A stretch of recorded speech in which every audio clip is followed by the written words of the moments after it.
All right, firstly, Macy, let's talk about her. How special is she? Yeah, she's a big talent. She's been with us for a few years now, so we see every day what she can do. I think there's a real small selection of very, very technically gifted players in New Zealand, and I think she's one of these players that's going to inspire a new generation. She's extremely technical, good on the ball, and just her quality in possession is something that you don't see that often. So yeah, we're really excited about kind of her stepping up to the A-League level and showing what she can do at that level. Where do you think this rise in more technical players has come from in New Zealand? Because for me growing up, didn't see all whites who were technical on the ball in their football firms. Where is this coming from? There's definitely probably two parts to that. There's a bit of a cultural shift, I think, in just accessibility to the best players in the world and kind of the rise of social media and kind of being able to kind of connect and see what these players are doing and inspiring this new generation. But then there's also some really good stuff going on with New Zealand football and the whole of football plan, which started over 10 years ago. And I think you're starting to see like the kids that started that plan at 5 or 6 years old, they're now kind of 18, 19 years old, and so this is where all these new technical players are coming from. It's kind of been a long-term system plus a kind of rise in football culture in New Zealand as well. So I think you combine the two and you're getting like more technical players. Do you as a coach like those tricks and flicks and skills? Some people might say it's showboating, but do you like players expressing themselves like that on a football pitch? Yeah, I think like what you see like with the juggling and the tricks and stuff, that doesn't correlate to the field, so you're not going to see that during a game. But what that does show is just comfortable like ability on the ball, touch, timing, and that translates into the game in terms of first touch, passing, moving.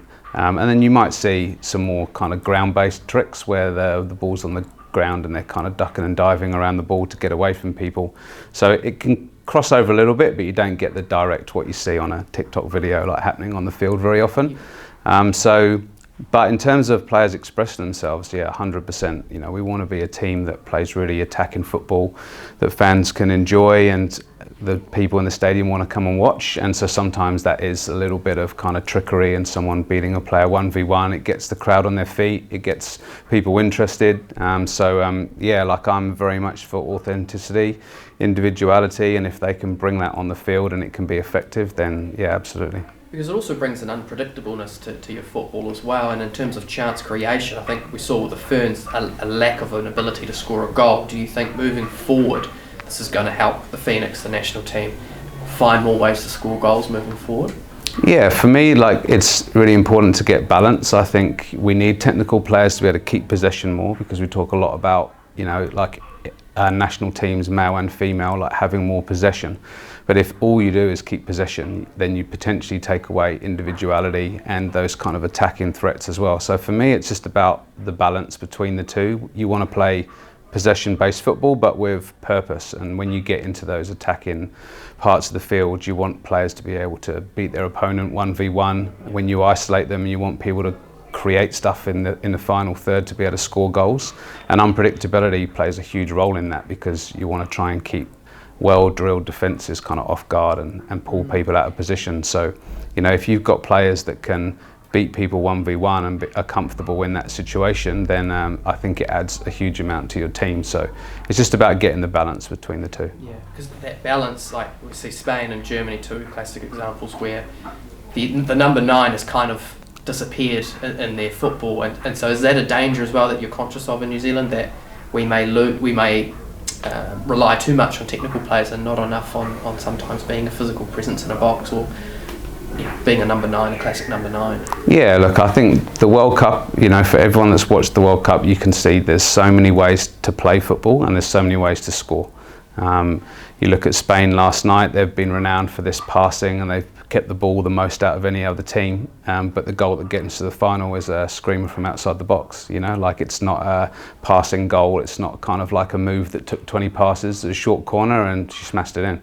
So you've got to have different ways to score. So I think having strikers, wingers, attacking midfielders that can shoot from outside the box, create stuff in the box, beat players 1v1 and drive into the penalty area, like all these things are going to get you goals. And then you've got set pieces and things as well, which aren't always the most glamorous, but they also, you know, Sweden have shown in this World Cup that that's got them very far, like being good in that area. So you've just kind of got to have a whole arsenal of ability to be able to unlock defences and find ways to score.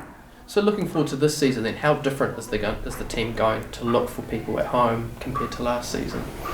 Yeah, well, I think we're going to have a real focus on attacking intent and just making sure that we can constantly be, I guess, testing the opposition defenders.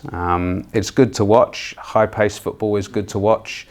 Look, I think fans and supporters and myself appreciate good possession passing football, but you don't want to just watch people pass around the back for no reason. You want there to be intent behind what you do, and so I think we're going to see from us like that attacking intent all the time. And I talk a lot about energy. I think that's a real key part of attacking, showing that energy to make runs in behind and to get people into the box and push numbers forward, and then try and lock the opposition into like that part of the pitch so you can just keep applying pressure. So I think that's something that we'll be aiming to do this season. And how much has the World Cup influenced the team and the girls move coming into this season? Has there been a bit of an inspiration? Do you think there's going to be a lift and a change in mentality? Yeah, no, I really do. I think everyone's genuinely been inspired by the tournament.